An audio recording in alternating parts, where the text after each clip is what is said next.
बदतमीज, बंदर, इडियट, छछूंदर, मार के नहीं भगवान, आपको नहीं भगवान, आपको नहीं, मेरा साला वो जनार्दन ठाकुर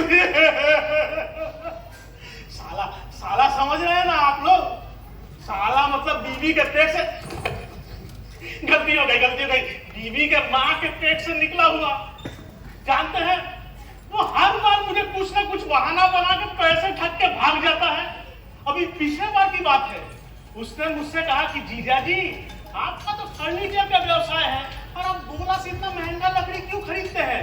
आप मुझे पैसा दीजिए, मैं गांव में जाता हूं और आपके लिए पूरा सागौन या शीशम का पेड़ खरीद के लाता हूं। मैंने कहा ठीक है, कहा हाँ जीजा जी आपका प्रॉफिट डबल हो जाएगा।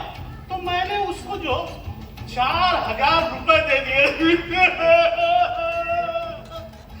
4000 रुपए लेके वो करीबन 4 महीने के लिए गायब हो गया। अब यहाँ पे शादी का समय है, घर के सामने से 1 2 3 5 10 20 पूरे 30-40 बारात निकली जा रही है और मैं अपने फर्नीचर के दुकान पर बैठ लूं लकड़ी के इंतजार में। अगर वो 40 ऑर्डर मुझे मिलता तो 40 पलंग, 40 डाइनिंग टेबल, 40 सोफा, मेरा कितना नुकसान हो रहा था। अचानक देखे कि एक दिन आ गया, उसे देखते में कहा अंदर कैसे आ गए तुम? 4 महीने से गायब थे। तो बाबू सूटेड होके आए थे। मैंने कहा बाहर निकलो, एकदम चले जाओ मेरे के सामने से, तुम्हारे कारण मुझे कितना घाटा हो गया मालूम है? तो मैं गया और कुल्हाड़ी लेकर उसको मारने गया। तो रुकिए जीजा जी, मैंने कहा रुकिए जीजा जी, भाई क्या हुआ? कह रहा मेरे कुर्ते का बटन गिर गया। हम कहा है यहाँ मैं 4 महीने से नुकसान उठा रहा हूँ और इसे कुर्ते की बटन की पड़ी है। मैंने कहा तुम जिस काम के लिए गए थे भाई पहले बताओ वो किया कि नहीं? उसने कहा हाँ जीजा जी मैं आपके लिए पेड़ खरीद के ले आया हूँ। वाह ये तो बहुत बढ़िया बात है, तुम गए पेड़ खरीद के ले आए, तो बताओ कौन सा पेड़ लिए, कहाँ से मिला? तो जीजा जी पूरा साउथ 24 परगना में घूम लिया, कहीं कोई पेड़ दिख नहीं रहा था। तो मैं आगे सुंदरबन चला गया।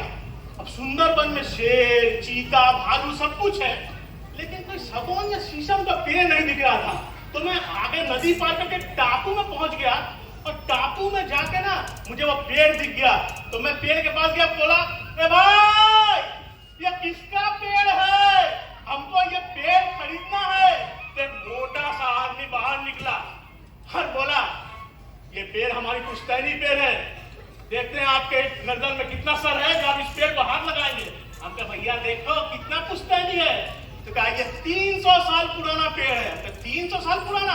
कहा मेरे पिताजी के दादा के परदादा के समय का पेड़ है। हम कहा भैया ये पेड़ हमें बेच दो, हम इसको कलकत्ता ले जाएंगे, वो भी 300 साल से पुराना शहर है, वहां पे तुम्हारा फर्नीचर का व्यवसाय होगा। मान नहीं रहा था, लेकिन मैंने भी इसको शीशे में उतार के धीरे धीरे उस पेड़ का सौदा किया 300 रुपए में। वाह 300 रुपए में तुम पेड़ का सौदा कर लिए? तो भाई बताओ कैसा पेड़ है, शीशम का कि सागौन का? नहीं जीजा जी इमली का। हम कहे इमली का पेड़? अबे 4 महीना घूम के तुम हमारे लिए इमली का पेड़ खोज के लाए हो? उससे फर्नीचर बनता है? हाँ जीजा जी बहुत बढ़िया फर्नीचर बनेगा। हम तो दीमक लग गया था, अरे पालिश मार के दे देंगे, कोई दीमक ही नहीं लगेगा। हम कहे हे भगवान ठीक है 4 महीने में एक इमली का पेड़ है तो बाकी पैसा वापस करो। तो कह पैसा तो है नहीं। 300 रुपए का पेड़ लिए 4000 रुपया लेके गए, आजकल पैसा नहीं है।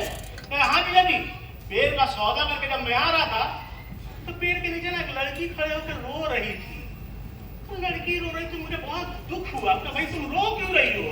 कहीं इस पेड़ में जो इमली लगा है ना उसको बेच के हम अपनी शादी करते हैं। हम कहा अबे पेड़ जब मेरा तो इमली भी तो मेरा ही हुआ ना। अरे जीजा जी आप कैसी बात कर रहे हैं? आप जब ये अलमारी बेचते हैं और उसमें जो शीशा लगा होता है उसका दाम अलग से जोड़ते हैं कि नहीं? हमका बात तो सही है। तो उसको भी 300 रुपया दिए। हमका चलो 600 रुपया हुआ, तो बाकी 3400 रुपया वापस करो। नहीं वो भी नहीं है।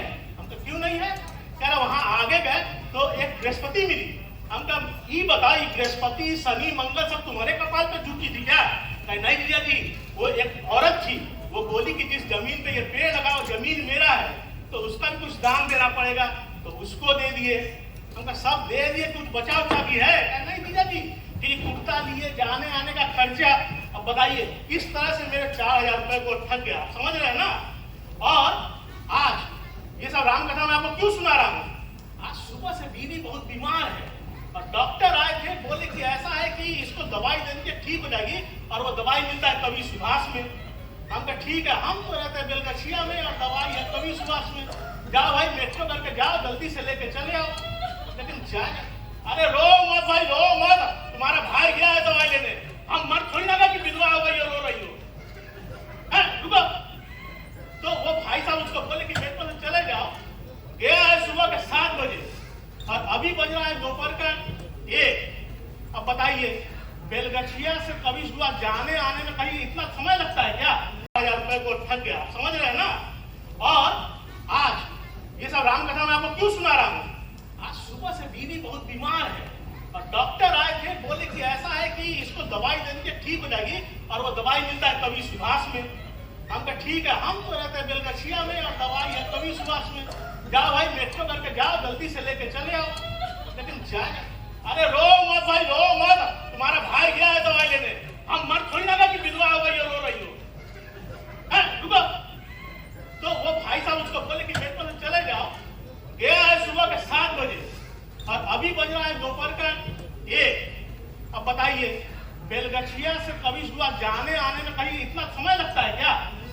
पता नहीं कहाँ रह गया ये कमीना। ठीक है जी, ठीक है। अब दवाई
मेट्रो से ही गए थे ना?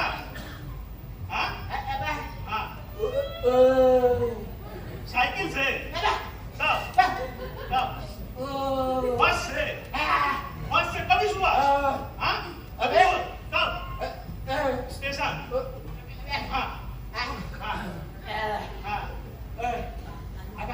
मेट्रो? एरोप्लेन? कब? अच्छा, मेट्रो से गए थे। मेट्रो से गए थे। तो दवाई लेने में तो समय कैसे लग गया? अच्छा, खाना खा रहे थे? खाना भी खा लिए? दीदी का फिकर नहीं हुआ, खाना भी खा लिए? क्या खाए हो?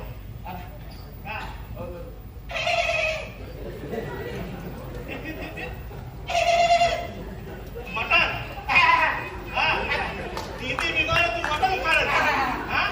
अच्छा सुनो, इधर ये बताओ, 5000 रुपये लेके गए थे दवाई लेने के लिए, दो बाकी खा लिए, शर्ट भी खरीद लिए, माला भी खरीद लिए, जूता भी। ये बताओ, दीदी का दवाई बचा भी है 1 रुपया?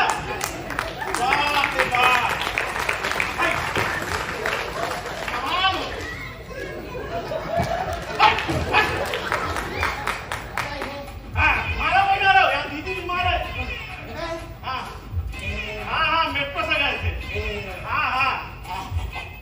दर्शकों, हम दोनों में कैसा भी रिश्ता हो, लेकिन आप लोग देखिए 40 साल से हमारी मेट्रो रेलवे निरंतर आपकी सेवा में लगी हुई है और ईश्वर से यही प्रार्थना है कि अगले 400 साल तक मेट्रो इसी तरह चलती रहे। क्यों है?